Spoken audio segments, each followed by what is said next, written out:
મહુવા શહેરની મિલની ચાલી વિસ્તારમાં 50 વર્ષ જૂનું વૃક્ષ ધરાશાયી થયું, વાહનોને થયું નુકસાન।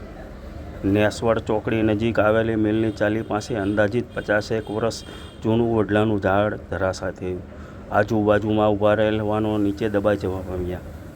નીચે ઊભેલા વાહનો ટ્રેક્ટર, 3 વ્હીલ, સનેડો તેમજ 6 મોટરસાયકલ તેમજ આજુબાજુમાં વીજ પોલ જે હતા તેને નુકસાન થવા પામ્યું છે। થોડીવાર માટે અફરાતફરીનો માહોલ સર્જાયો હતો, જોકે કોઈ જાનહાનિ થવા પામેલ નથી।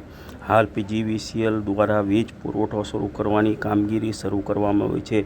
આમ મહુવા શહેરના મિલની ચાલી વિસ્તારની અંદર ભાવેશ ચાવાળા તરીકે ઓળખાતા વિસ્તારની અંદર જે વડલો એક જૂનો 50 વર્ષ જૂનો હતો તે ધરાશાયી થયો હતો। ધરાશાયી થતાની સાથે જ થોડીવાર માટે એક અફરાતફરીનો માહોલ સર્જાયો હતો અને થોડી વાર માટે ટ્રાફિક જામના દ્રશ્યો પણ સામે આવ્યા હતા। MD news Mahuva.